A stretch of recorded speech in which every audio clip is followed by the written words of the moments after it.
저희가 준비한 1위도 나왔는데 먼저 짚어볼 얘기는 5위입니다. 이재명, 윤석열 뒤집힌 당선 가능성. 이번 대선 누가 이길지 전문가들조차도 예측하기 힘들다는 분석이 유난히 많습니다. 화면부터 보고 오겠습니다.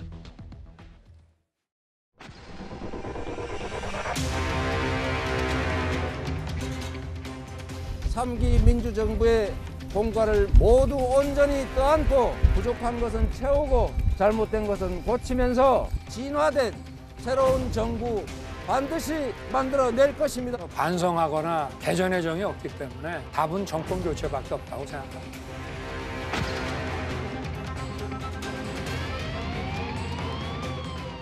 여론조사가 참 예외적입니다. 각각의 수치가 중요한 게 아니라 한 조사 안에서의 정합성, 이거는 맞아야 되거든요. 서로 민심을 이겨내는데 여론조사가 한계가 있다고 읽어야 되는 건지. 20년 가까이 거의 매일 여론조사를 봤는데 이런 건 또 처음 봅니다.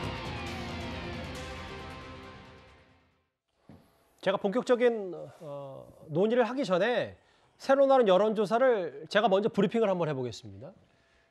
동아일보가 의뢰한 여론조사 결과 윤석열 41.7, 이재명 37%입니다. 안철수, 심상정 보시는 수치와 같고요. 또 있습니다. 또 볼까요?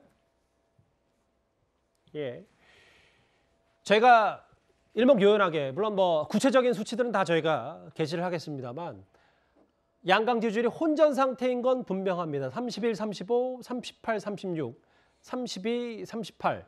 오차 범위의 접전인 것도 있고 그렇지 않은 경우도 있습니다. 뭐 요동친다기보다는 뭔가 혼전, 접전, 초박빙이 뭐 이런 단어가 적절할 것 같은데요. 근데 제가 좀 얘기하고 싶은 부분이 이 부분입니다. 당선 가능성 얘기인데요. 구정차장. 네. 당선 가능성에 대한 의견이 윤석열 후보 쪽으로 이번에 좀 더 쏠렸다. 이걸 저희가 좀 어떻게 받아들이면 될까요? 네.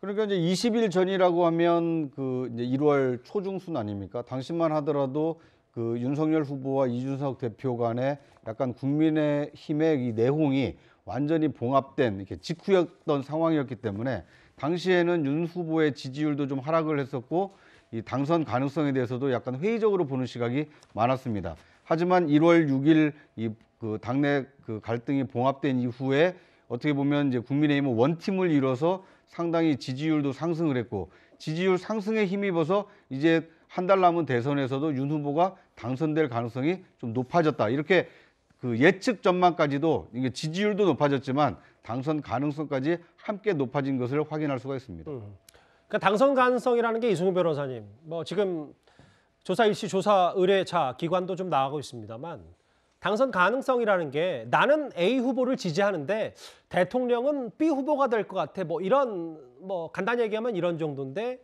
흐름상으로 윤석열 후보의 당선 가능성이 좀 높아지고 있다. 이게 좀 민주당에서도 꽤 위기로 받아들일 수밖에 없는 수치 아닌가 어떻게 보십니까? 그렇습니다. 뭐 정권 교체 비율도 좀 높은 편이고 당선 가능성에 있어서 윤석열 후보가 높아지는 부분에 있어서는 민주당에서 굉장히 경계하는 부분이고 예. 그렇기 때문에 더 낮은 자세로 남은 선거 기간 동안 잘 선거에 임하려고 노력하고 있고요.